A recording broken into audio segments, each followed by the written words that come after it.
नमस्कार मित्रांनो, मी आहे केदार केसकर आणि तुम्ही बघताय सेंटर स्पॉट.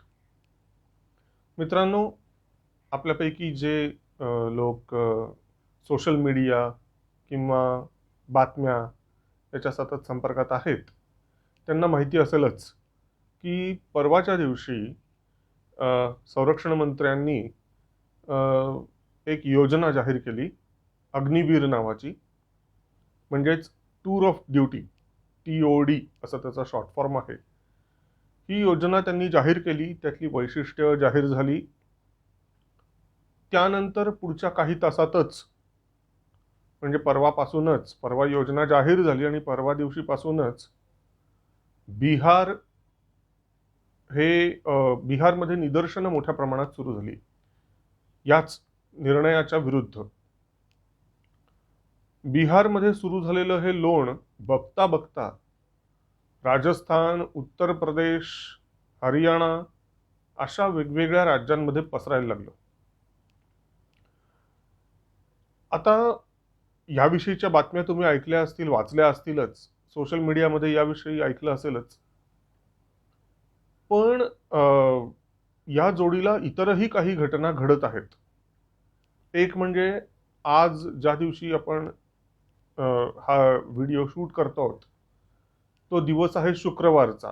आणि कालच्या दिवशीचीच बातमी एक आहे की नुपूर शर्मा प्रकरणामध्ये ज्या पद्धतीने गेल्या शुक्रवारी नमाजच्या नंतर निदर्शनं सुरू झाली वेगवेगळ्या राज्यांमध्ये आणि वेगवेगळ्या शहरांमध्ये, त्याच पद्धतीने आज सुद्धा, कारण आजही शुक्रवार आहे, तर आजही नमाजच्या नंतर निदर्शनं कुठे कुठे सुरू होण्याची शक्यता आहे. आणि म्हणून सायबर सेलला सतर्क राहण्याचा इशारा देण्यात आलेला आहे, अशा पद्धतीची एक काल बातमी होती. आजची एक बातमी आहे सकाळचीच की आज हैदराबादमध्ये सुद्धा नमाजच्या नंतर निदर्शन होणार आहे. अर्थात वेगवेगळ्या शहरातून निदर्शनांच्या विषयी उलट सुलट बातम्या येत आहेत. संध्याकाळपर्यंत काय ते चित्र स्पष्ट होईलच. पण मला जी गोष्ट वाटते ती फार वेगळीच आहे. एक म्हणजे एकीकडे नुपूर शर्मा प्रकरणातनं नुकतीच एक दंगल होऊन गेलेली आहे उत्तर प्रदेशमध्ये, राजस्थानमध्ये. निदर्शनं तर चालू आहेतच, साधारणपणे दरच शुक्रवारी ते निदर्शनं करतायत. आज नेमका त्यात शुक्रवार आहे. त्याच जोडीला आता अग्निवीर हा एक नवीन विषय आलेला आहे. त्या अग्निवीर योजनेच्या संदर्भात काही जणांना आक्षेप आहे. असं सांगितलं जात आहे की अग्निवीरला विरोध करणारे जे तरुण आहेत, जे हे निदर्शनं करत आहेत, जे हे आंदोलनकारी आहेत, ते साधे नॉर्मल आंदोलनकारी नसून परीक्षार्थी आहेत. म्हणजे की ज्यांना सैन्यात सैनिक म्हणून भरती व्हायचं आहे किंवा ज्यांना भरती व्हायचं होतं, पण ज्यांची या अग्निवीर योजनेमुळे संधी सुटली किंवा हुकली, ते हे नाराज असे जे परीक्षार्थी जे आहेत, त्यांचा या आंदोलनामध्ये सहभाग आहे असं सांगितलं जात आहे. खरं खोटं काय आहे ते तपासाअंती निष्पन्न होईलच. परंतु आपण ज्याला म्हणतो ना, राहू आणि केतू एकाच वेळेला एखाद्या नक्षत्र तुमच्या पत्रिकेतल्या एका घरामध्ये येणं आणि त्यातनं तो योग कुयोग जुळून आल्यामुळे वाढणारी संकट, त्या पद्धतीने मला वाटतं की आपल्या राष्ट्राच्या पत्रिकेत या एकाच घरात आज दोन हे राहू आणि केतू एकत्र आलेले आहेत. म्हणजे नुपूर शर्मा प्रकरणानंतर वाढत गेलेला हा काय म्हणूया निदर्शनं, त्यात आता या अग्निवीर प्रकरणामध्ये सुरू झालेली निदर्शनं, दोन्हीचा एकत्रित असा भडका आज शुक्रवारी उठतो की काय, अशी एक शंका मला वाटते. अर्थात ज्या त्या राज्यातली राज्य सरकारं आणि त्यांची पोलीस दलं सक्षम आहेतच, ते परिस्थितीवरती नियंत्रण मिळवण्याचा प्रयत्न करतीलच. फक्त मला वाटतं की या निमित्ताने आपण अग्निवीर ही योजना नेमकी काय आहे आणि त्यावर निदर्शकांची, आंदोलनकारींची भूमिका नेमकी काय आहे आणि त्यांच्या त्या आक्षेपांच्या पार्श्वभूमीवरती त्यात खरंच काही तथ्य आहे का त्या आक्षेपांमध्ये, का सरकारचीच भूमिका योग्य आहे, की सरकारला त्यात काही बदल करायचा आहे का? आजची थोड्या वेळापूर्वीचीच बातमी अशी आहे की केंद्र सरकारने त्यांनी ठरवलेल्या योजनेत यावर्षी च्या भरती प्रक्रियेच्यासाठी एक छोटासा बदल केलेला आहे. तो नेमका काय तेही आपण जाणून घेऊच यात. ह्या सगळ्या गोष्टी समजून घ्याव्यात असं मला अगदी प्रकर्षाने वाटतं. तर ही अग्निवीर योजना नेमकी काय आहे? मला वाटतं आपल्यापैकी बऱ्याच जणांनी सोशल मीडियाच्या माध्यमातून यातले महत्त्वाचे मुद्दे निश्चितपणे समजून वाचून घेतलेले असतील. निदान जुजबी माहिती तरी आपल्या कानावर असेलच. यातली जी वैशिष्ट्ये आहेत ती मी थोडक्यात तुम्हाला सांगतो, माहिती असावीत म्हणून, कारण त्या आधारावर पुढची दोन्ही बाजूंचे, म्हणजे जे समर्थन करतायत ते आणि जे विरोध करतायत ते दोघांच्याही भूमिका समजून घेता येतील. यासाठी मुळात ती योजना काय आहे ते आपण जर असं बारकाईने समजू. एक म्हणजे की ही अग्निपथ योजना जी आहे ही अग्निवीरांच्यासाठीची भरती योजना आहे. सैन्याच्यासाठी, सैन्याच्या तीनही दलांच्यासाठीची ही योजना आहे. अग्निपथ योजनेअंतर्गत सैन्य दलात 4 वर्षांसाठी तरुणांची भरती केली जाणार आहे. या भरतीला टूर ऑफ ड्युटी असं नाव देण्यात आलेलं आहे. सैनिकांना अग्निवीर संबोधलं जाणार आहे. 4 वर्षानंतर या योजनेअंतर्गत भरती झालेल्या 80% अग्निवीरांची सेवा समाप्त होणार आहे. 20% अग्निवीरांना तिन्ही सैन्य दलात काम करण्याची पुन्हा संधी मिळणार आहे. आता हे 20% का 25%, काही ठिकाणी म्हणतात 25%, आणि 80% अग्निवीरांची सेवा समाप्त होणार आहेत असं जेव्हा म्हणतात तेव्हा काही जण असं म्हणतात नाही 80 नाही ते 75%. आपल्याला बारकावे ह्याच्यातले कळतीलच लवकरच. त्यांच्यामुळे देशाची सुरक्षा सशक्त होईल व देशातील तरुणांनी एकदा तरी पाहिलेले सैन्य भरतीचे स्वप्नही पूर्ण होईल असं म्हटलं जात आहे. अग्निपथ योजनेमुळे रोजगाराच्या संधी वाढणार असून तरुणांना इकडून बाहेर पडल्यावर इतर क्षेत्रात जाण्यासाठी चांगली संधी मिळणार आहे. जर अग्निवीराने सेवेच्या काळात प्राणाचे बलिदान दिले तर त्याच्या कुटुंबाला सरकारकडून 1 कोटी रुपयाचे सहाय्य केले जाणार आहे. या काळात या काळात म्हणजे त्या 4 वर्षाच्या सेवा काळात अग्निवीराचा नैसर्गिक मृत्यू किंवा त्याला अपंगत्व आलं तर सरकारकडून 48 लाखांचं सहाय्य दिलं जाणार आहे. 4 वर्षाच्या अग्निवीराच्या सेवेमध्ये 6 महिन्याच्या प्रशिक्षणाचा कालावधी समाविष्ट आहे. त्याच पद्धतीने आता या अग्निवीरांना पगार किती मिळणार आहे मासिक? तर महिना 30,000 ते 40,000 रुपये वेतन दिलं जाणार आहे. हे 30,000 ते 40,000 म्हणजे काय, तर सुरुवातीच्या पहिल्या वर्षी 30,000 आणि नंतर प्रत्येक महिना 40,000. आता ह्यात याही व्यतिरिक्त इतरही अनेक बारकावे आहेत, जसं की त्यांची प्रॉव्हिडंट फंडच्या निमित्ताने किती अमाऊंट त्यांच्या पगारातून कट होणार आहे आणि सरकार किती घालणार आहे, या आणि अशा अनेक बारकावे ह्याच्यामध्ये आहेत.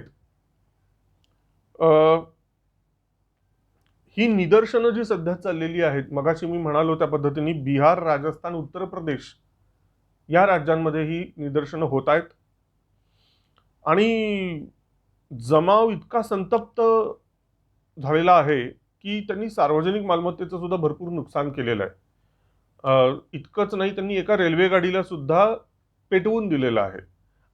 आजही अशी खबर मिळते आहे की कित्येक रेल्वे ट्रॅक्सवरती त्यांनी रेल रोको केलेलं आहे.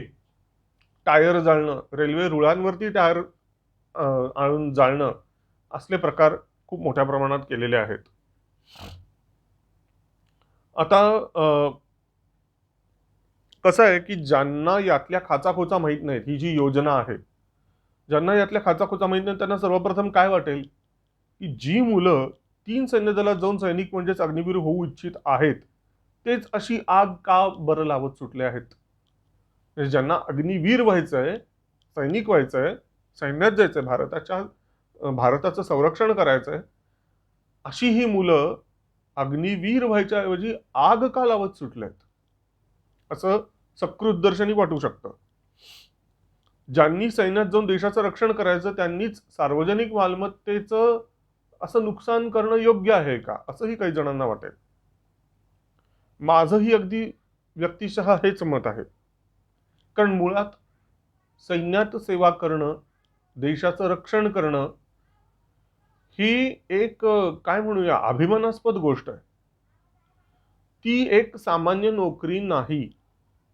सामान्य नोकरीच्या संदर्भातनं पगार किती मिळतो, पेन्शन मिळतं का नाही मिळत, इतक्याच वर्षाची नोकरी का, तितक्याच वर्षाची नोकरी का, भत्ते इतकेच का आणि तितकेच का, ह्या ज्या गोष्टी असतात त्या सामान्य नोकरीच्या बाबतीत असू शकतात, भले ती सरकारी असेल किंवा खाजगी क्षेत्रातली असेल.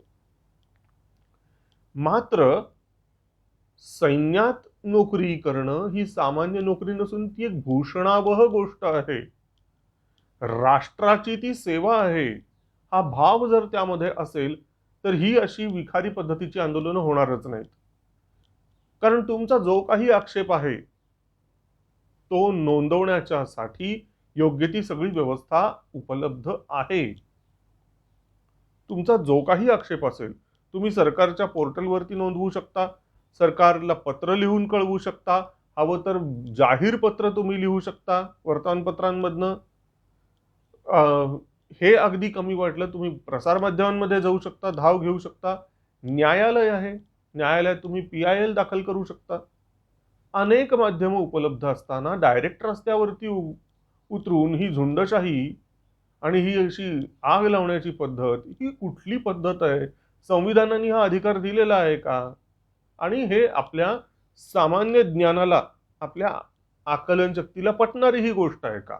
हा विचार जरा तरी, बरं आज जे रस्त्यावरती उतरलेत अशा पद्धतीने, त्यांना सैन्यात तर सोडा, सामान्य दुसऱ्या कुठेही सरकारी नोकरीमध्ये ते पात्र होऊ शकले असते. आता ते तशा पद्धतीने पात्र होतील का? आज कारण योगी बाबांची ट्रिक अगदी कारगर साबित होतीये की जागोजागच्या CCTV कॅमेऱ्यातनं आंदोलनात सहभागी होणाऱ्यांचे चेहरे असे टिपले जातात. आणि कारण ही सामान्य आंदोलनं नाही आहेत, ही उग्र, हिंसक आणि विचित्र पद्धतीची टूलकिटवाली ही आंदोलनं आहेत. त्यामुळे अशा आंदोलनांमध्ये सहभागी असलेल्यांना सहजासहजी आता सरकार कुठलीही सोडणार नाहीत. तर त्यातनं चेहरे अगदी समोर येतात, CCTVतनं वेचून वेचून समोर येऊ शकतात आणि त्यांच्या संदर्भात सरकार निर्णय घेऊ शकतो की हे अत्यंत बेजबाबदार पद्धतीची ही माणसं आहेत आणि त्यांना सैन्यात सोडा, साध्या कुठल्याही सरकारी पदावरती राहण्यायोग्य ही माणसं नव्हेत, असा निर्णय एका फटकाऱ्यासरशी घेता येऊ शकतो. याचं जरा तरी भान या आंदोलनांमध्ये सहभागी असणाऱ्या तरुणांनी ठेवायला हवं होतं. असो, तर मगाशी त्या अग्निपथ योजनेतली, टूर ऑफ ड्युटी योजनेतली काही मी वैशिष्ट्ये तुम्हाला सांगितली. आता यामध्ये नक्की काय सत्य आहे दोन्ही बाजूंचं हे आपण जरा बघूया. तर आंदोलकांमध्ये प्रामुख्याने विद्यार्थी आहेत किंवा अशी मुलं आहेत की ज्यांना सैन्यात सैनिक म्हणून भरती होण्याची तयारी ते करत होते, परंतु सैन्य भरतीच्या साठीचं म्हणून अग्निवीरांच्या साठीचं जे एक वयोमर्यादा दिलेली आहे 17.5 ते 21, तर ही मुलं कोरोना काळामध्ये गेली 2 वर्ष शॉर्ट सर्व्हिसच्या मध्ये पात्र होण्यासाठी धडपड करत होती म्हणे. आणि त्यांनी कोणी मेडिकल परीक्षा दिली होती, फिजिकल पण दिली होती आणि आता फक्त लेखी परीक्षा काय ती उरलेली होती. अशी ही 10वी पास 12वी पास अशी ती मुलं आज त्यांची वय उलटून गेली आहेत, 21च्या पुढे गेली. आणि सैन्याने आता म्हणजे संरक्षण मंत्रालयाने जाहीर केलं, सरकारने जाहीर केलं की आता काही आपण मागे जाणार नाही आहोत यातनं. आता ह्याच पद्धतीने, अग्निपथ पद्धतीने, टूर ऑफ ड्युटी पद्धतीने इथून पुढची सैन्य भरती होणार आहे. ऑफिसर रँकच्या खालच्या भरतीच्या संदर्भातला हा प्रश्न आहे. त्यामुळे ही सगळी मुलं पेटून उठली असं म्हटलं जात आहे. आता त्यात कितपत तथ्य आहे हे लक्षात येईलच आपल्याला. परंतु मग आपण त्या संदर्भातनं आपण समजून घेऊयात की हे जे आंदोलक आहेत, अगदी असं धरून चालू हे तथाकथित परीक्षार्थी यामध्ये आहेत, त्यांचे आक्षेप नक्की काय असतील किंवा आहेत. असं समोर येत आहे की 4 वर्ष सेवेनंतर पेन्शन भत्ते मिळणार नाहीत, हा त्यांच्यासाठी सगळ्यात मोठा आक्षेपार्ह मुद्दा आहे. सेवा काळ फक्त 4 वर्षाचा, त्यानंतर पेन्शन मिळणार नाही. त्यांचं म्हणणं असं की पूर्वी 15 वर्षाची सेवा होती.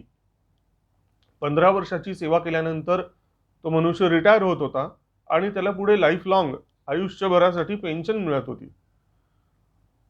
म्हणजे थोडक्यात त्यांचं म्हणणं असं की या पेन्शनच्यासाठी हे लोक नोकरीत येत होते का काय. आता हा पेन्शन मिळणार नाही हा त्यांच्या रागाचा मूळ मुद्दा आहे. दुसरा मुद्दा असा, 4 वर्षानंतर फक्त सर्वोत्तम अशा 20-25% मुलांना कंटिन्यू केलं जाणार आहे. उर्वरित 75% मुलांना काढलं जाणार आहे, त्यांना डिस्कंटिन्यू केलं जाणार आहे. म्हणजेच तेव्हा त्यांना बेरोजगारीचा सामना करावा लागणार आहे. त्या 75%ना बेरोजगारीचा सामना करावा लागेल का काय. म्हणजे ही 4 वर्ष सैन्यातली काढून झाल्यानंतर आता पुढे काय, हा खूप मोठा यक्ष प्रश्न निर्माण होणार आहे असं या आंदोलनकर्त्यांना वाटतंय. त्यांचा आणखीन एक मुद्दा असा की प्रशिक्षण कालावधी फक्त 6 महिन्याचा आहे. त्या 6 महिन्याच्या प्रशिक्षणावरती आम्ही कसे काय पूर्ण तयार होणार एक सैनिक म्हणून, आणि कसे सज्ज होणार, आणि असं असताना तुम्ही आम्हाला बॉर्डरवरती पाठवणार मरायला, असा एक त्यांचा आक्षेप आहे. तर एक असाही सूर उमटतोय की सैनिकांची पेन्शन, म्हणजे सध्या जे सैनिक म्हणून पूर्ण वेळ काम करतायत त्यांची नव्हे, तर आता जे भावी अग्निवीर, भावी सैनिक म्हणून दाखल होणार सैन्यात, त्यांना बिन पेन्शनचं तुम्ही कामावर घेणार, त्यांची पेन्शन तुम्ही बंद करता. पण मग नेते मंडळींची पेन्शन का चालू आहे हा त्यांचा सवाल आहे. म्हणजेच अगदी नगरपालिकेच्या निवडणुकीपासून ते लोकसभेच्या निवडणुकीपर्यंत प्रत्येक पदावरच्या त्या नेत्याला एकदा तो मनुष्य त्या सभागृहाचा, म्हणजे नगरपालिका असेल, तुमची जिल्हा परिषद असेल, विधान परिषद, विधानसभा, लोकसभा, राज्यसभा, यामध्ये सदस्य म्हणून निवडून आल्यानंतर तिथून पुढे आयुष्यभरासाठी पेन्शन लागू होतं. हे पेन्शन त्यांना का म्हणून मिळत राहावं. जर आम्ही देशासाठी लढणार, देशासाठी घाम घालणार, देशासाठी रक्त सांडणार आणि आम्हाला तरी पेन्शन मिळणार नाही, तर मग तुम्हाला तरी पेन्शन कशासाठी, असा त्यांचा नेते मंडळींना एक खडा सवाल आहे. त्यांचं म्हणणं की त्यांना पेन्शनच्या व्यवस्थेमध्ये कसलीच बदल नको आहे. ते 4 वर्ष 5 वर्ष असलं काहीच त्यांना सेवा नकोय. 15 वर्ष म्हणजे जसं पहिल्या आधी जी पद्धत होती तीच हवी. काय अग्निवीर वगैरे काही त्यांना नकोय भानगड. 15 वर्षाची सेवा आणि त्याच्यानंतर आयुष्यभरासाठी पेन्शन, हा त्यांना प्रकार हवा आहे. त्यांना कसलाही बदल नकोय. आता हे आपण आंदोलनकर्त्यांची एक बाजू समजून घेतली. केवळ सरकारी पक्षाचं समर्थन करायचं म्हणूनच नाही, तर आंदोलनकर्त्यांचेही मुद्दे कदाचित काही योग्य असू शकतील. बरं, दुसरी गोष्ट, उगाच संतुलन साधायचं म्हणून नाही, तर स्वतः वाचन करून त्याच्यावर चिंतन मनन करून काही मुद्दे मला जे योग्य वाटतात ते मी तुम्हाला सांगतो. उगीच संतुलन गाठायचं म्हणून मी बोलत नाही. मला जाणवणारे काही प्रश्न, काही शंका मी तुमच्यापुढे मांडतो. एक म्हणजे की देशकाल परिस्थितीनुसार आपण काय ते निर्णय घ्यायचे असतात, सत्सद विवेक बुद्धीला स्मरून, असं नेहमी म्हटलं जातं.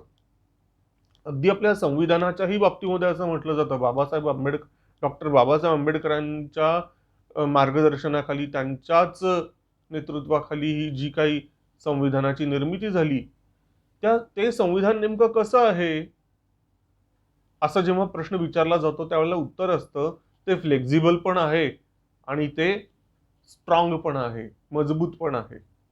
फ्लेक्झिबलही आहे आणि कडक आहे, मजबूत आहे. म्हणजे काय? तर त्यातल्या काही गोष्टी आहेत की ज्या कधीच न बदलता येण्यासारख्या त्यांनी करून ठेवलेल्या आहेत आणि काही गोष्टींच्या बाबतीत फ्लेक्झिबिलिटी ठेवलेली आहे. ही फ्लेक्झिबिलिटी अशासाठी ठेवलेली आहे, त्याच्या मागे स्पष्टीकरण हे दिलेलं आहे की देशकाल परिस्थितीनुसार, म्हणजे काळ बदलत असतो, परिस्थिती बदलत असते आणि त्यानुसार वेगवेगळी आव्हानं, संकट समोर येत असतात आणि त्या बदलत्या परिस्थितीनुसार, बदलत्या आव्हानांनुसार तुम्हाला त्यांना टॅकल करण्याचं, म्हणजे ते प्रॉब्लेम्स, ते येणारी संकट, त्या संकटांना हँडल करण्याची पद्धत तुम्हाला वेगवेगळी ठेवावी लागते. 50-60 वर्षापूर्वी ज्या पद्धतीने तुम्ही येणाऱ्या समस्यांना तोंड देत होतात, त्या पद्धतीने तुम्हाला नवीन समस्यांना तोंड देता येतच असं नाही. हे त्यामागे स्पष्टीकरण दिलेलं असतं. त्याच पद्धतीने ही आतापर्यंतची जी सैन्य भरतीची जी प्रक्रिया होती, की 15 वर्षाची सेवा आणि पुढे आयुष्यभरासाठी पेन्शन, ही सेवा किती, ही पद्धत किती काळपर्यंत आपण टिकवून ठेवू शकतो? आणि केवळ जुनं काही मोडू नये, नवीन काही करू नये, या एकाच गोष्टीसाठी म्हणून आपण इतके कडक होऊ शकतो का? का बदलत्या परिस्थितीनुसार, बदलत्या आव्हानांनुसार आपल्याला स्वतःत काही बदल घडवून आणावा लागेल का? भले तो बदल घडवून आणणं सहज सोपं नसेल, तर पहिला मुद्दा हा की बदलांच्यासाठी आपण सतत तयार असायला पाहिजे. कारण विश्व हे डायनॅमिक आहे. आपण बदललो नाही तर मग नियती आपल्याला माफ करत नसते, आपल्याला उकडून फेकून लावून देतं. म्हणून फ्लेक्झिबिलिटी सुद्धा आवश्यक आहे. दुसरी गोष्ट अशी की जे बदल काही करायचे ते कोणत्याही व्यक्तीच्या व्हिम्सवरती नसतात. सरकारांच्या बाबतीत देश चालवताना तर कोणाच्याही व्यक्तिगत व्हिम्सवरती असे निर्णय घेतले जात नसतात. त्याच्या मागे अभ्यास असतो खूप मोठा, कलेक्टिव्ह एफर्ट्स असतात. त्यानंतर एका पर्यायावरती, उपायावरती सगळ्यांची काहीतरी सहमती झालेली असते, सहविचार असतो तो. बर, सरकारी नोकरीतली भरती प्रक्रिया कशी राबवायची, ह्याविषयी निर्णय घेण्याची अथॉरिटी कुणाकडे आहे आपल्या देशात? तर आपल्याकडे लोकांनी निवडून दिलेले प्रतिनिधी आहेत आणि त्यातूनच तयार केलेलं हे सरकार आहे. त्यामुळे प्रत्यक्षरित्या लोकांनी निवडून दिलेल्या या सरकारांनीच जेव्हा लोकांच्या संदर्भातनं भरती प्रक्रिया ठरवलेली असते, तेव्हा त्याला आक्षेप घेणारे तुम्ही कोण, हा एक प्रश्न निर्माण होतो. वैधानिक पद्धतीने अगदी संविधानाला धरून एक निर्णय झालेला आहे आणि तो सरकारी नोकरीतल्या भरतीच्या संदर्भातला विषय आहे. तो पूर्णपणे केंद्र सरकारच्या अखत्यारीतला विषय आहे. त्याच्यामुळे आक्षेप घ्यायला काही जागा नाही. तुम्हाला त्याच्यात काही आक्षेप घ्यावासा वाटत असेल तर तुम्ही न्यायालयात जाऊ शकता. दुसरी गोष्ट, ही भरती प्रक्रिया फक्त सामान्य सरकारी नोकरीतली भरती प्रक्रिया नसून सैन्यातली भरती प्रक्रिया आहे. त्यामुळे इथे एक नवीन किंवा एक वेगळा घटक असतो, तो म्हणजे सैन्याची गरज ओळखून भरती प्रक्रिया करावी लागते. तुम्हाला, मला, ह्याला त्याला काय वाटतं त्यावर आधारित ही सैन्य भरतीतली प्रक्रिया असत नाही. सैन्याची त्यावेळची गरज काय आहे, बरं नुसती त्यावेळची असून चालत नाही, सैन्याला पुढचाही विचार करायचा असतो. सैन्याला कुठलंही जातीपातीचं राजकारण करायचं नसतं आपल्या देशात तरी किमान. सैन्याला या देशाचं रक्षण करायचं असतं आणि सैन्याला पुढचाही विचार करायचा असतो, भविष्याचाही वेध घ्यायचा असतो. आणि त्यामुळे आपला देश कोणत्या स्थित्यंतरातनं जात आहे, भविष्यातली आव्हानं कोणती असणार आहेत आणि त्या आव्हानांना उत्तर देण्यासाठी आपण सक्षम आहोत का? आपलं सैन्यदल सज्ज आणि तेवढं समर्थ आहे का? त्याची क्षमता आपण तेवढी विकसित केली आहे का? आणि आहे ती व्यवस्था किती काळ सस्टेन होणार आहे? आपल्या संरक्षण सज्जतेच्या दृष्टीने ह्याचं असेसमेंट ज्याला म्हणतात, त्याचा आढावा, हा आढावा आपल्या तीनही सेना दलांना नेहमी सातत्यानं घ्यायचा असतो. त्यातून कित्येक बाबी समोर येत असतात की आपण असं नाही असं करूया. अशा त्या खूप मोठ्या अभ्यासानंतर आणि चिंतनानंतर या नवीन अशा क्रांतिकारी अशा निर्णयावरती सरकार आलेलं आहे, अग्निपथच्या. तर सैन्य भरती ही हे एक व्यवच्छेदक लक्षण आहे, ते आपण लक्षात घ्यायला पाहिजे. सामान्य सरकारी नोकरी नाहीये ही. बरं, सैन्याची गरज याचा अर्थ काय असतो हो? सैन्याची गरज म्हणजे थेटपणे आपल्या राष्ट्रहिताशी निगडीत ही गरज असते. म्हणजे कुठल्या कुठल्या गोष्टींचा यात अंतर्भाव होत असेल बघा तुम्ही.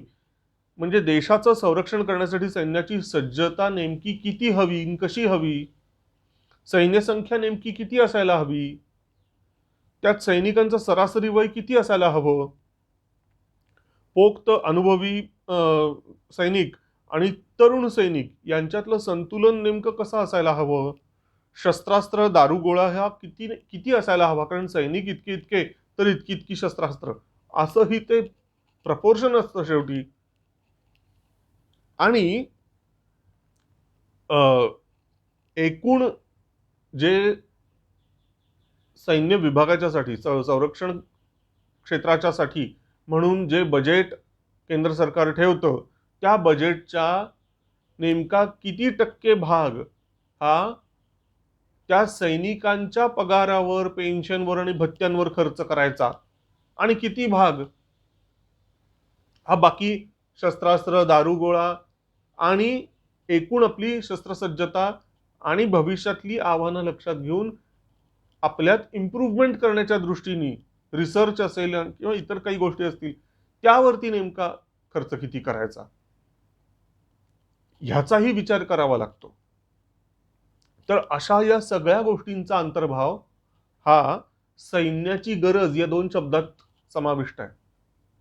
त्याच्यामुळे तुम्हाला मला ह्याला त्याला काय वाटतं, कोणाच्या तरी एका माणसाच्या डोक्यातनं आलेली भन्नाट कल्पना, इतकं ही थिल्लर गोष्ट नाहीये. अग्निरथ योजनेच्या मागचा अभ्यास खूप मोठा आहे, खूप व्यापक आहे, हे लक्षात घ्या.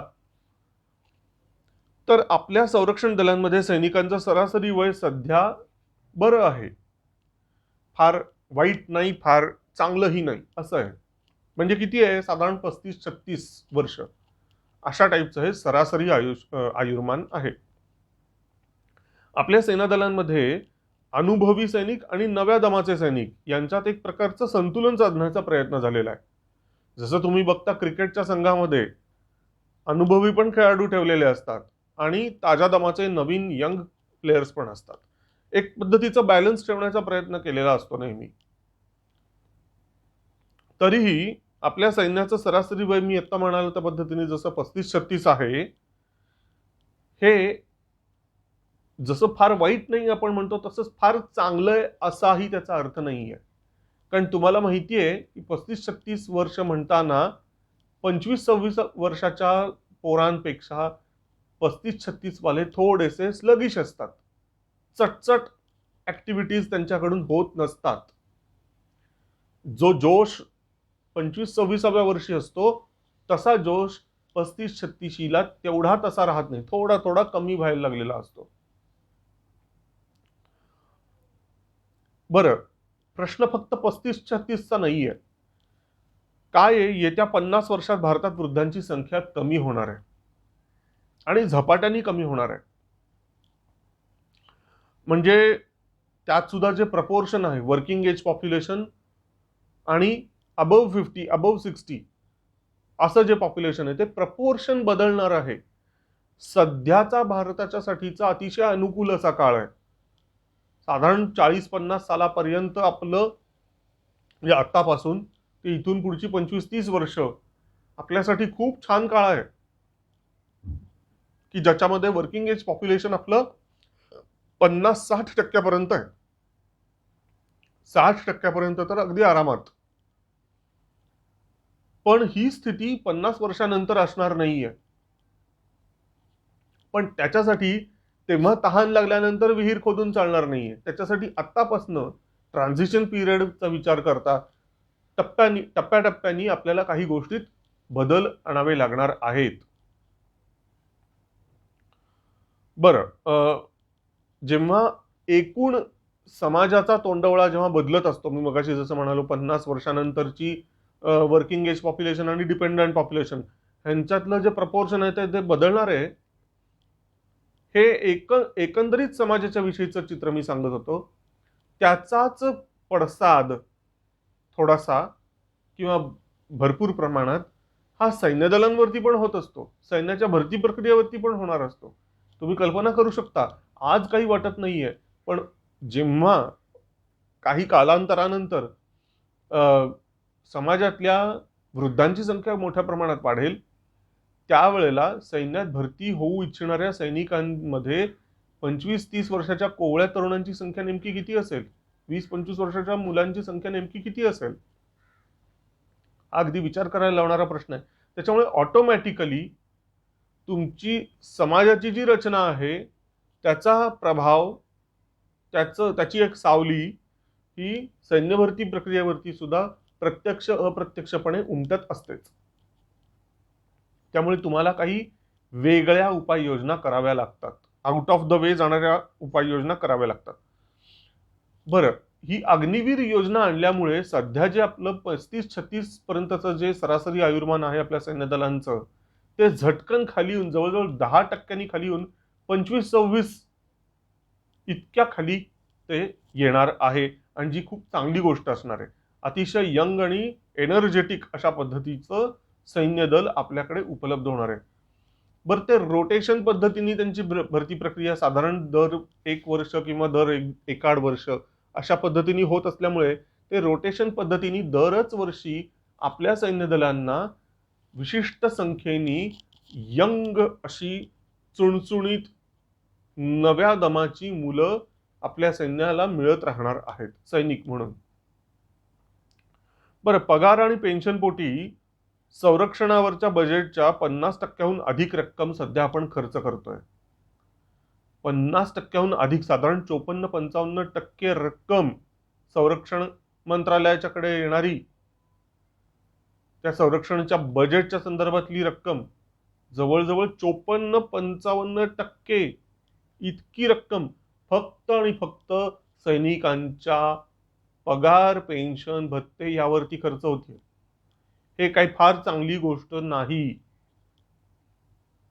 मग नुसत्याच पगारावरती आणि पेन्शनवरती हे खर्च होत राहणार असेल टॅक्सपेयर्सचा, तर मग आपल्या संरक्षण दलांची सज्जता, त्यांच्यात रिसर्च, त्यांच्यात आमूलाग्र बदल घडवून नवीन तंत्रज्ञानाला जुळवून घेऊन त्यांना सक्षम करणं, या गोष्टींच्यासाठी आपल्याकडे पैसा कमी पडतो आणि म्हणून आपण मागे राहतो. संख्याबळाच्या दृष्टीने तर आपण पुढे, पण सज्जतेच्या बाबतीत, सामर्थ्याच्या बाबतीत, तंत्रज्ञानाच्या बाबतीत आपण थोडे थोडे मागे पडतोय.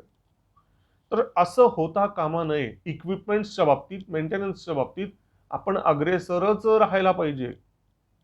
आणि यासाठी आपण हा पगार आणि पेन्शनवरचा, पगाराला तर आपण काही करू शकत नाही, पण निदान पेन्शन पोटी होणारा जो काही खर्च आहे तो तरी आपण कुठेतरी कमी करू शकणार आहोत. बरं, 10वी पास असूनही, आता हा एक महत्वाचा मुद्दा लक्षात घ्यायला पाहिजे, की 10वी पास असूनही पहिल्याच वर्षी प्रति महिना 30,000 आणि पुढच्या 3 वर्षांमध्ये प्रत्येक महिना 40,000 अशी घवघवीत नोकरी या मुलांना इतरत्र शोधून सापडेल का? फक्त 10वी पास मुलांना तर नाही. ही सेनादल, 3 सेनादल हा एकमेव असा पर्याय आहे. बरं, तो नुसतं 30,000 40,000 आणि त्याच्यावरचे भत्ते एवढीच गोष्ट नाही आहे. शेवटी समाजामध्ये तुम्हाला मिळणारी रिस्पेक्ट, तुम्ही 4 वर्ष जेव्हा तुम्ही ऍक्टिव्ह सर्व्हिस करणार आहात त्याच काळामध्ये तुम्हाला तो आदरभाव मिळणार आहे असं नाही. तुम्ही 15 वर्ष काय, 8 वर्ष काय आणि 4 वर्ष काय, 4 वर्षाच्या सेवेनंतर सुद्धा समाज तुमच्याकडे आदरपूर्ण भावानीच बघणार आहे. त्याच्यामुळे आर्थिक बाबीमध्ये सुद्धा पगार इतका चांगला घसघशीत पगार आणि शिवाय समाजामध्ये मान, बहुमान, सन्मान. 4 वर्षानंतर अग्निवीराला डिस्कंटिन्यू जरी केलं, आपण म्हणलंय 75% ते साधारण 80% एवढ्या मुलांना डिस्कंटिन्यू केलं जाईल 4 वर्षाच्या सेवेनंतर. त्यांना जरी डिस्कंटिन्यू केलं तरीही त्या दरम्यानच्या काळात, त्या 4 वर्षात त्यांना जे काही प्रशिक्षण मिळालेलं असणार आहे विविध प्रकारचं, कारण सैन्य दलांमध्ये काम करणं म्हणजे शेकडो प्रकारची कामं त्यामध्ये असतात. तर त्यांना ते जे काही प्रशिक्षण मिळणार आहे ते इतकं अमूल्य आणि उत्कृष्ट असं ते प्रशिक्षण असणार, शिवाय अनुभव लढण्याचा 4 वर्षाचा. त्यामुळे त्यांना एक प्रकारचं त्यांच्या अंगी अनुशासन आलेलं असतं, शिस्त आलेली असते. एका संघटनेमध्ये एका टीमचा भाग बनून आपण काम कसं करायचं असतं, टीमवर्क कसं असतं, त्यात लीडरनी काम कसं करायचं असतं, टीम लीडरनी, या आणि यासारख्या अनेक सॉफ्ट स्किल्स असतील आणि त्या जोडीला इतरही अनेक स्किल्स असतील. हे स्किल्स तुम्हाला वेगळे शिकवावे लागणार नाहीयेत. ते आयते सैन्य दलांकडून प्रशिक्षित होऊन तयार रेडीमेड असे येणार आहेत. त्यामुळे कौशल्यप्राप्त उमेदवार म्हणून ते गणले जाणार आहेत. स्किल डेव्हलपमेंट, कौशल्य विकासची जी योजना आहे केंद्र सरकारची, त्या स्किल डेव्हलपमेंटच्या योजनेशी हे अग्निपथ योजना जोडली जाणार आहे. या मुलांना म्हणजे अग्निवीर म्हणून संबोधलं जाणार आहे, त्यांना त्याचे सर्टिफिकेट मिळणार आहे, प्रशस्तीपत्रक. इतकंच नाही, त्यांना क्रेडिट पॉइंट्स मिळणार आहेत. ह्याचा उपयोग, त्या क्रेडिट पॉइंट्सचा आणि त्या प्रशस्तीपत्रकाचा, आणि समजा धरून चला आर्मीमध्ये किंवा नेव्ही किंवा एअरफोर्समध्ये मी अशी अमुक अमुक पद्धतीने 4 वर्ष सेवा केलेली आहे, त्यांना ते एक्सपिरियन्स लेटर पण मिळणार आहे. या सगळ्याच्या बळावर त्यांना खाजगी क्षेत्रात किंवा सरकारी क्षेत्रात सुद्धा नोकरीच्यासाठी अप्लाय करता येणार आहे. नुसतं अप्लाय करता येणार आहे एवढंच नाही, तर त्यांना प्रथम पसंती दिली जाईल भरती करून घेताना. सरकारी नोकरीत असो किंवा खाजगी क्षेत्रात असो, त्यांना प्रथम पसंतीने घेतलं जाणार 100%. आता खाजगी क्षेत्राच्या विषयी असं छाती ठोकपणे म्हणता येणार नाही असं वाटेल, तोही मुद्दा मी चर्चेला घेईनच, परंतु इथे आता सरकारी क्षेत्राचं सांगतो. सरकारने कमिट केलेलं आहे की आम्ही अग्निवीरांना फर्स्ट प्रायोरिटी देणार नोकरीमध्ये. त्यातही उल्लेख करायला हवा तो म्हणजे पोलीस दलांचा. पोलीस दलात या मुलांना प्रायोरिटीनी समाविष्ट करून घेतलं जाणार आहे. का? कारण सैन्यामध्ये अनुशासन, टीम लीडरशिप, टीमचा भाग बनून काम करणं, हे आणि इतर असे अनेक जे स्किल्स ते शिकलेले असतात, त्या सगळ्याचा उपयोग त्यांना पोलीस दलात होत असतो. त्यामुळे या मुलांच्या ट्रेनिंगवरती विशेष असा वेळ आणि पैसा आणि एनर्जी खर्च होणार नाहीये. हे जे सरकारने कमिटमेंट केलेलं आहे, खासगी क्षेत्राने तर अशी कुठली कमिटमेंट करायची गरजच नसते, पण तरीही खासगी क्षेत्र या मुलांना का घेईल? कारण सेम कारण की त्यांना सुद्धा जेव्हा ते नवीन रिक्रुटमेंट करतात त्यावेळेला त्यांच्यावरती वेगळ्या प्रशिक्षणाच्यासाठी त्यांना वेगळी तजवीज करावी लागते. नुसती पैशाची नाही, मनुष्यबळाची तजवीज. प्रशिक्षण देणारा व्यक्ती किंवा एखादी संस्था त्यावर वेगळा पैसा, एनर्जी, वेळ या सगळ्या गोष्टी त्याच्यामुळे कंटिन्युअसली मोठमोठ्या कंपन्यांना वेगवेगळ्या पद्धतीने, आपण फक्त इंजिनियर डॉक्टर वगैरे याविषयी बोलत नाही आहोत, वकील वगैरे याविषयी बोलत नाहीत, आपण त्या खालच्या पदांच्या विषयी बोलतोय. वॉचमन्स असतील, इतर अनेक स्किल्स असतील, त्यावरती जेव्हा मनुष्य नेमला जातो तर त्याला प्रशिक्षण द्यायला लागतं आणि त्यावरती एकूण कंपनीचा विचार करता लाखो करोडो रुपये खर्च होत असतात खाजगी क्षेत्रामध्ये. आणि हे कित्येक पैसे जर वाचवता येणार असतील खाजगी कंपन्यांना, केवळ आणि केवळ त्या अग्निवीरांना, माजी सैनिकांना, 4 वर्ष सैन्यात सेवा केलेली असलेल्या मुलांना जर का त्यांनी हायर केलं, एम्प्लॉय केलं, तर या खाजगी क्षेत्रातल्या कंपन्यांचा कितीतरी पैसा आणि वेळ वाचणार आहे. त्यामुळे 100% ते अशाच मुलांना प्रायोरिटी देणार आहेत. ही अगदी काळ्या दगडावरची पांढरी रेघ आहे. त्यामुळे मग एक लक्षात घेता येईल आपल्याला की या 4 वर्षाच्या सेवेनंतर पुढे काय आहे, मग बेरोजगारी येणार वगैरे वगैरे जे दावे आहेत ते अत्यंत पोकळ आहेत, बिनबुडाचे ते दावे आहेत. आपण बघू शकतो की परदेशामध्ये सुद्धा म्हणजे अमेरिकेमध्ये अशाच पद्धतीने तिथे 4 नाही पण 8 वर्षाची तिथे सेवा आहे आणि ती सुद्धा विना पेन्शन अशीच सर्व्हिस आहे सैन्य दलातली. आणि तिथे जर आपण बघितलं तर 4%च्या पेक्षा तिथे बेरोजगारी दर नाही. सकल बेरोजगारी दर मी नाही म्हणते, तर सैन्यातून बाहेर पडल्यानंतर, रिटायर झाल्यानंतर निर्माण होणारी बेरोजगारी अशी किती आहे तिथे, तर फक्त 4%.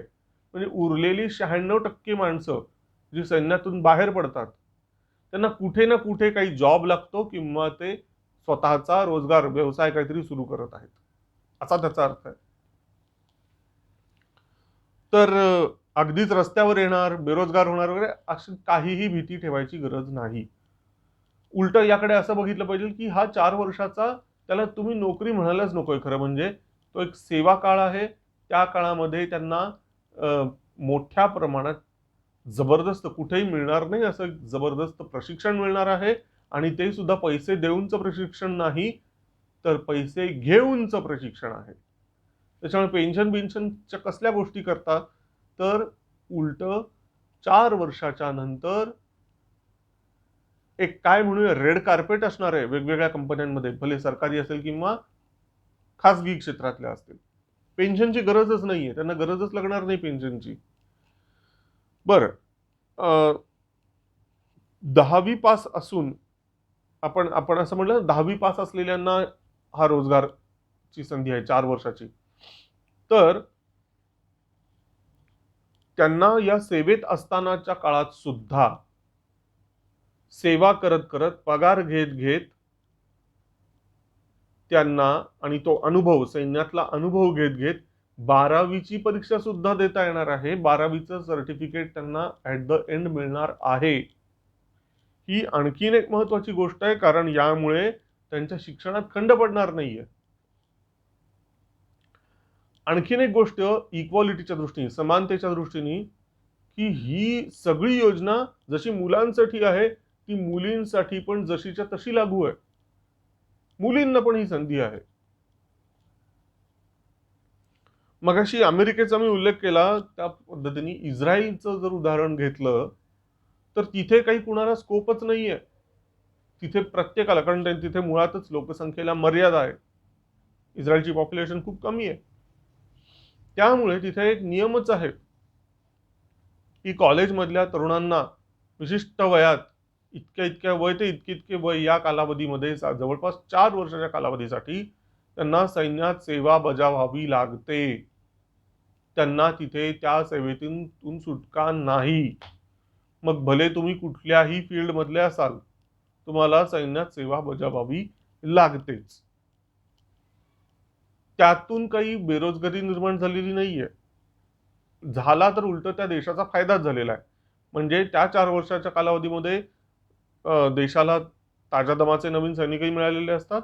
त्याच पद्धतीने ती 4 वर्ष झाल्यानंतर जेव्हा ही मुलं समाजामध्ये मिक्सअप होतात त्यावेळेला ते नवीन काही व्हॅल्यूज, नवीन काही शिक्षण, नवीन ज्ञान आत्मसात करून ते समाजामध्ये मिसळलेले असतात.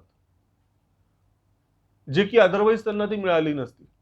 काही अशी कौशल्य, काही असा एक्सपिरियन्स घेऊन ही मुलं समाजामध्ये मिक्स होत असतात, की ज्यामुळे देशाचं नुकसान तर होणार नाही, उलटं भलंच होतं. काही जणांनी असा आक्षेप घेतलाय, की या 4 वर्षाच्या कालावधीमध्ये त्यांना अशी काही स्किल्स मिळणार आहेत, बॉम्ब कसा चालवायचा, बंदुका कशा चालवायच्या, वगैरे, वगैरे. युद्धाच्यासाठी लागणाऱ्या सगळ्या गोष्टी, ह्याचं त्यांना चांगलं प्रशिक्षण मिळणार आहे अगदी सैन्याकडनं. काय सांगावं 4 वर्षानंतर ही मुलं जर का दहशतवाद्यांच्या जाळ्यात सापडली आणि त्यांना दहशतवादी म्हणून त्या मुलांचा जर वापर केला, तर त्यांना वेगळं प्रशिक्षण देण्याची गरजच नाही. आज काही का असेना दहशतवाद्यांना जी पोरं ते गोळा करतात रिक्रूट म्हणून, त्यांना प्रशिक्षणाच्यासाठी वेगळी व्यवस्था करावी लागते. पण या अग्निवीरांच्या बाबतीत तसं होणार नाही. त्यांना वेगळं प्रशिक्षण द्यावंच लागणार नाही. कारण त्यांना ऑलरेडी सगळं युद्धाचं प्रशिक्षण मिळालेलं असणार आहे भारतीय सैन्याच्याच कडून. आणि त्यामुळे त्यांचं या प्रशिक्षणावरती खर्च होणारच नाही दहशतवाद्यांचा. नुसतं त्यांना मनानी इकडे ओढायचं दहशतवादी विचारांच्याकडे, असं बोललं जातंय. आणि मग म्हणून ही योजना कशी चुकीची आहे असं सांगितलं जातंय. माझं म्हणणं आहे, हा धोका कुठल्याही बाबतीत आहे. 4 नाही 15 वर्षाची सेवा केल्यानंतर सुद्धा हा धोका असतो. देशाशी गद्दारी करणारे तर अगदी मोठे मोठे सैन्याधिकारी पण होऊन गेलेले आहेत.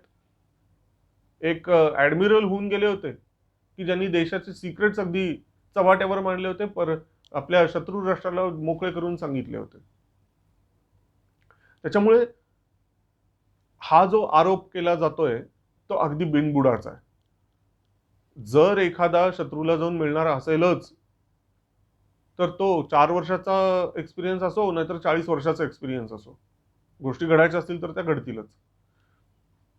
मुद्दा हा आहे, आपण पेला रिकामा आहे का पेला भरलेला आहे हे न बघता आपण हा विचार केला पाहिजे, की 4 वर्ष काय हो, 4 दिवस जरी तुम्ही आर्मी नेव्ही एअरफोर्स मधल्या लोकांच्या संपर्कात असलात, तरी परीस जसा दगडाला जरी स्पर्श झाला तरी त्या दगडाचं सोनं होतं. त्या पद्धतीने 1-2 नाही 4 वर्ष जेव्हा तुम्ही आपल्या भारतीय सेना दलांच्या संपर्कात त्यांचे भाग बनून जेव्हा काढलेली असतात, त्यांच्याकडून जेव्हा तुम्ही प्रशिक्षित झालेले असतात, तेव्हा तिथून बाहेर पडताना तुम्ही एक विशिष्ट विरासत घेऊन बाहेर पडत असता. देशप्रेमाने ओतप्रोत भरलेले असे हे अग्निवीर बाहेर पडणार आहेत. 4 वर्ष म्हणजे साधा सुद्धा काळ नाहीये मित्रांनो. त्या 4 वर्षाच्या प्रशिक्षणातल्या मुलांच्यावरती तुम्ही कुठलाही संशय ठेवू नका. ही मुलं देशप्रेमाने ओतप्रोत भरलेली मुलं असणार आहेत. ते समाजामध्ये मिक्सअप झाल्यानंतर समाजाचं कसलंही नुकसान न होता उलट समाजाची क्वालिटी वाढवण्याकडे, आपल्या लोकांना देशभक्त करण्याकडेच या मुलांचा कल असणार, याची निश्चित मला खात्री आहे. आणि कशामुळे? फक्त ह्याच्यात त्यांच्याकडे त्यांना मिळालेले ते स्किल्स, सॉफ्ट स्किल्स, कौशल्य एवढाच त्याच्यात भाग नाही, तर त्यामध्ये त्यांचं शारीरिक मानसिक दृष्ट्या ते सबळ असतील, स्ट्रॉंग असतील. सज्जन शक्ती आपण नेहमी म्हणतो ना, सज्जन दुर्बल असतील तर मग त्यांच्या त्या सज्जनांच्या सज्जनतेचा काही उपयोग होत नसतो. आणि म्हणूनच मित्रांनो, हे जे अग्निवीर असणार आहेत ते शरीरानेही खंबीर असणार आहेत, मनानेही खंबीर असणार आहेत. आणि हे जेव्हा आपल्या समाजामध्ये मिक्सअप होतील, 4 वर्षानंतर येतील, त्यावेळेला सज्जनांची शक्ती किती पटींनी वाढेल विचार करा. तर शरीराने आणि मनाने खंबीर असलेली ही मुलं असणार आहेत आणि ते अतिशय फिट असणार आहेत, शारीरिक दृष्ट्या अतिशय फिट. आणि फिटनेसच्या संदर्भामध्ये असं म्हटलं जातं की ती एक एक कंटेजियस गोष्ट आहे. म्हणजे एक मनुष्य फिट तुम्हाला दिसला की बाकी 4 लोकांना इच्छा होते, अरे मी पण असा फिट व्हायला पाहिजे. तर फिटनेस या अग्निवीरांच्या मुळे समाजामध्ये ते जेव्हा मिक्सअप होतील, त्यावेळेला सर्वसामान्य लोकांना सुद्धा एक पद्धतीची आतूनच जागृती निर्माण होईल. कोणाच्या शब्दाच्या पेक्षा या एका त्यांच्या अस्तित्वामुळे, त्यांच्या प्रेझेन्समुळे होणाऱ्या काही जादुई गोष्टी घडणार आहेत, की अरे तो अग्निवीर आहे ना, त्याच्या एवढं नाही, पण मी थोडंसं तरी फिट असायला पाहिजे. त्याच्या एवढं नाही होता येणार, पण त्याच्यासारखं थोडंसं तरी मला होता येईल ना. तुम्ही कल्पना करा की जागोजागी एकेका जिल्ह्यामध्ये जेव्हा असे एक एक दोन दोन नाही शेकडो अग्निवीर जेव्हा निर्माण होतील, माजी अग्निवीर, त्यावेळेला तरुणांच्या पुढे, तिथल्या नवीन नवीन तरुणांच्या पुढे कसे आदर्श उभे निर्माण होणार आहेत याचा विचार करा. तर शारीरिक मानसिक दृष्ट्या ते फिट असणारच, त्याहीपेक्षा त्यांच्यामध्ये ग्रुप लीड करण्याची कपॅसिटी असणार आहे. ग्रुप लीडर बनणार ते, कारण त्याचं त्यांना प्रशिक्षण मिळालेलं असणार आहे. आणि कोणत्याही व्यवस्थेमध्ये, कोणत्याही सिस्टीममध्ये, भले ती सरकारी असेल किंवा खाजगी असेल, ग्रुप लीडर्स हे अतिशय आवश्यक असतात. किंवा नुसतंच ग्रुप लीडर असं नाही, तर ग्रुपचा एक उत्कृष्ट भाग बनून एक आयडियल मेंबर बनणं, ही सुद्धा एक वाटते तेवढी सोपी गोष्ट नाहीये. आणि तिसरं, मी मगाशी म्हणालो त्या पद्धतीने देशप्रेमाने ते अत्यंत भारलेले असणार आहेत. त्यांना समाजामध्ये ते मिक्सअप झाल्यानंतर ते त्यांच्या मार्फत ही देशभक्ती किती मोठ्या प्रमाणात रुजणार आहे याचा जरा विचार करा. तर मित्रांनो, हे आपण दोन्ही बाजू बघितल्या. आपल्या पुढे आहे की कुठल्या गोष्टीला महत्व द्यायचं आणि कुठल्या गोष्टीला महत्व नाही द्यायचं.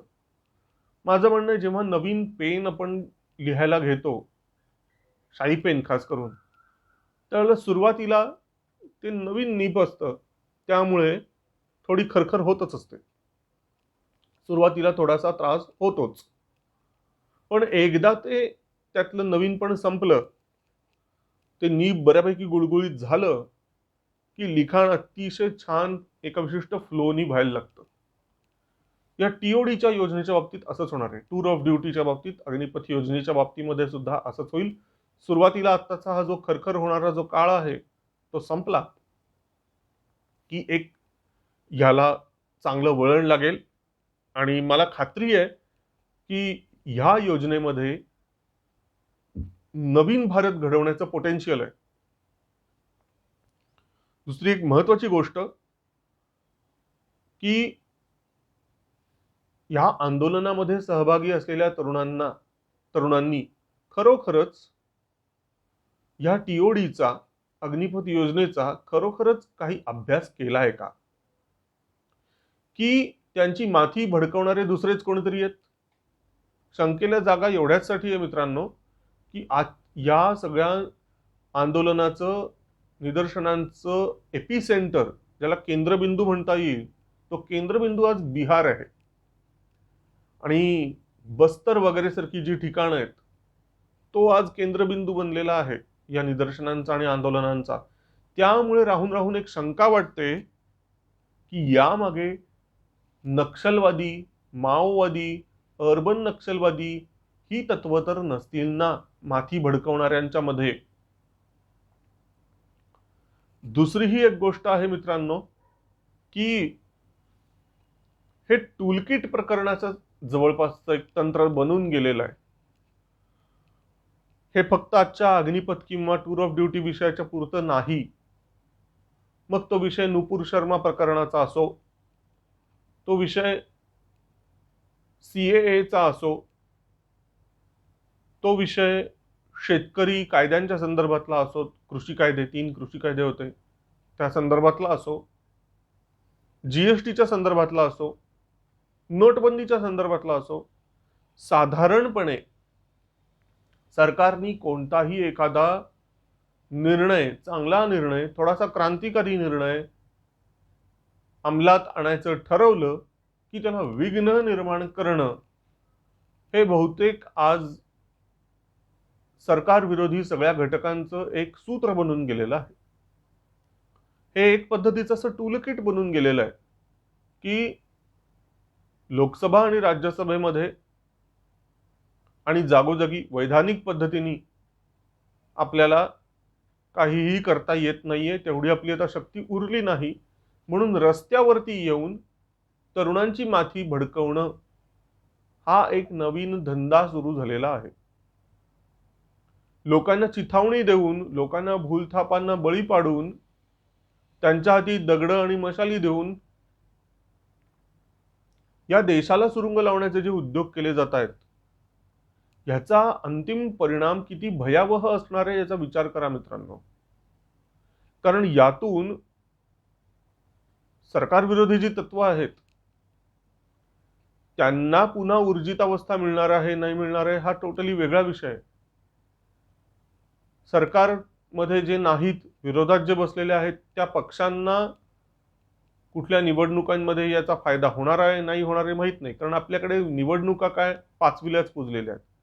ह्या राज्यातली ना त्या राज्यातली, देशभरातली सार्वजनिक काय लोकसभेची असेल नाही तर राज्यसभेची असेल नाही तर राष्ट्रपती पदाची असेल, मग कधी विधानसभा, कधी विधान परिषद, कधी नगरपालिका, कधी नगरपंचायत, कधी काहीच नाही तर अगदी स्थानिक स्वराज्य संस्था, पंचायत,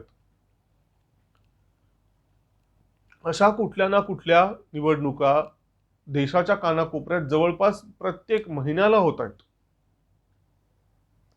त्याच्यामुळे विशिष्ट एक निवडणूक डोळ्यापुढे ठेवून काहीतरी केलं जात आहे असं म्हणावं तर आता तेही म्हणायला स्कोप उरलेला नाहीये. सतत निवडणुकाच आहेत आपल्या. मग या निवडणुकांमध्ये अमुक एका पक्षाला ही निदर्शनं करून आंदोलनं करून फायदा होणार आहे, किंवा त्या आंदोलनांना बळी पडून घेतलेल्या स्तुत्य निर्णयांमध्ये काही बदल करून सत्ताधाऱ्यांना काही फायदा होणार आहे का तोटा होणार आहे, ही गणित बांधण्याचं काम राजकारणातल्या लोकांना करू द्या. असंही म्हटलं जात आहे की काही नेत्यांना ईडीचा ससेमिरा सध्या भोवतोय. ते ईडी मागे लागल्यापासून नुपूर शर्मा प्रकरण, ज्याच्यात खरं म्हणजे त्या प्रकरणात काहीही जाण नव्हती, कारण अशी प्रकरण अशा पद्धतीचे न्यूज टीव्हीवरचे जे डिबेट आहेत आणि त्या डिबेट्समध्ये, कारण आपल्याकडे आता अशी कोंबड्याच्या झुंजी लावणारी कितीतरी शेकडो न्यूज चॅनल्स तयार झालेत हिंदी आणि इंग्लिशमध्ये, आणि आता ती लागण मराठीमध्ये पण झाली आहे. अशा या न्यूज चॅनल्स मधल्या यक्कश्चित डिबेट्समध्ये रोजच प्राईम टाइमच्या वेळामध्ये भांडणं लावली जातातच दोन्ही बाजूंमध्ये. त्यामध्ये अगदी इकडचा शब्द तिकडे वगैरे असं नाही, अगदी फक्त एकमेकाच्या उराउरी बसायची काय ती बाकी असते. काहीही आडपडदा न ठेवता अतिशय वादग्रस्त पद्धतीने भांडणं आणि बाचा बाची सगळं चाललेलं असतं. रोजच चालतं. ह्याच चॅनेलवर नाही त्याही चॅनेलवर चालतं. पण म्हणून त्यावर जवळजवळ 6 दिवसाची गॅप सोडून अख्खा देश पेटून उठावा. बर देशच नाही, त्याच वेळेला बरोबर देशाबाहेर अन्यही काही देश, तिथे त्यांनी भारताच्या विरुद्ध नाराजी दाखवावी, हे ना एखाद्या सिम्फनी ऑर्केस्ट्राच्या सारखं वाटतं. म्हणून त्याला टूल किट म्हटलं जातं.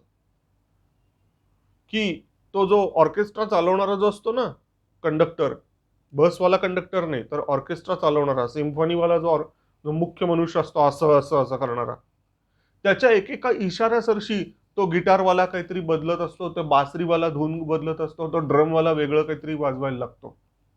त्यांच्या ताळमेळ त्या एका मधल्या माणसाच्या वरती असतो. यांनी इशारे द्यायचे, त्यांनी त्या त्या पद्धतीने त्यांचे सूर आणि लई बदलायच्या. अशा त्या इशाऱ्यांनुसार सगळ्या गोष्टी कशा घडवून किंवा घडवून आणल्या जात आहेत हे तुम्हाला लक्षात येईल मित्रांनो. का ती 6 दिवसाची गॅप निर्माण झाली? घटना घडली आणि त्यानंतर ताबडतोब प्रतिक्रिया नाही आली. आज टीओडीच्या बाबतीमध्ये तुम्हाला लक्षात येईल प्रकरण वाढत चाललंय, चिघळत चाललंय. पण नुपूर शर्मा केसच्या बाबतीमध्ये काय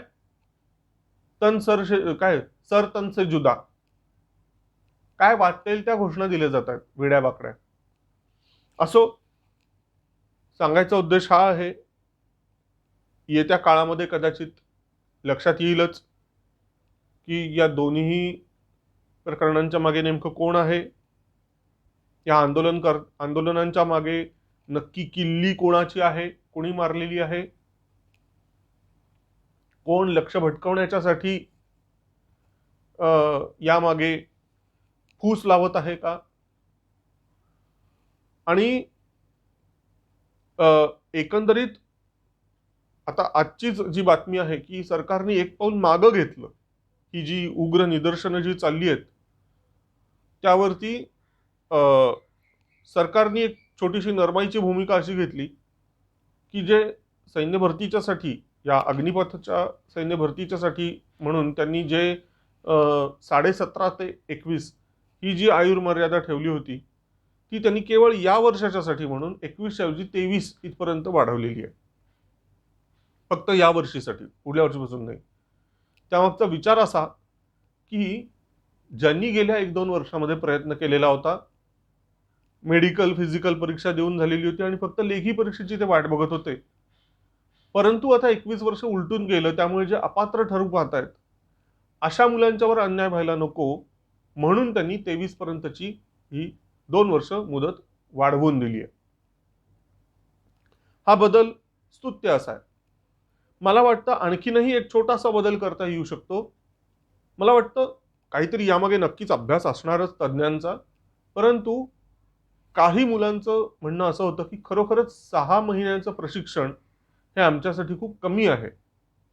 मग असं करावं का की ही भरती प्रक्रिया, त्याची आयुर्मर्यादा 17.5 ते 21 अशी न करता पुढल्या वर्षीपासून किंवा आताही पासून 17 ते 21 करावी का, किंवा 18 ते 21 करावी का, 22 करावी का, जेणेकरून त्या 4 वर्षामध्ये आणि ती सेवा पूर्ण 4 वर्षाच्या ऐवजी 5 वर्षाची करावी का.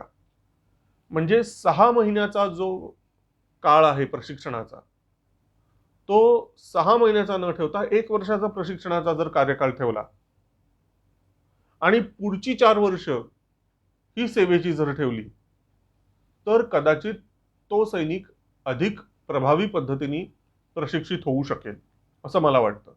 अर्थात यावरती तज्ञांनीच पूर्ण काय तो विचार करायला हवा आणि त्यातनं योग्य तो मार्ग काढायला हवा. बाकी मला असं वाटतं हे जे अग्निवीरांचं स्वागत करायला हवं, अग्निपथ योजनेचं स्वागत आपल्यासारख्या सभ्य सुसंस्कृत समाजाने करायला हवं. आपल्या समाजातल्या लिहिता वाचता येणाऱ्या सुशिक्षित आणि सुसंस्कृत अशा लोकांनी या योजनेचा सर्व बाजूनी स्वतः अभ्यास करावा. त्या योजनेतून होऊ शकणारे जे पॉझिटिव्ह गोष्टी आहेत त्याकडे बारकाईने बघावं. खूप चांगल्या पॉझिटिव्ह गोष्टी आहेत त्यातल्या, आणि त्यामुळे या योजनेचा उगीचच एका विशिष्ट व्यक्तीच्या म्हणून व्यक्ती द्वेषापायी त्या योजनेला विरोध करणं अत्यंत चुकीचं आहे. मला वाटतं सैन्याचा, आपल्या राष्ट्रहिताचा समग्रपणे विचार करावा, एक होलिस्टिक विचार करावा. कधीतरी पक्ष सगळ्या गोष्टी बाजूला ठेवून सैन्याच्यासाठी, आपल्या भारताच्या राष्ट्रहिताच्यासाठी म्हणून कधीतरी कोणी विचार करावा, आपल्या समाजातल्या लोकांनी तरी कमीत कमी. आणि जे बहकल्यासारखे विचार करतायत अशांना जरा लाईन वरती आणावं, त्यांच्या रीतरी तरी किमान मिसळू नये. असो, आजच्या पुरतं इथेच थांबतो. तुम्हाला जर व्हिडिओ आवडला असेल तर लाईक करा, शेअर करा आणि सेंटर स्पॉट यूट्यूब चॅनल जरूर सबस्क्राईब करा. धन्यवाद.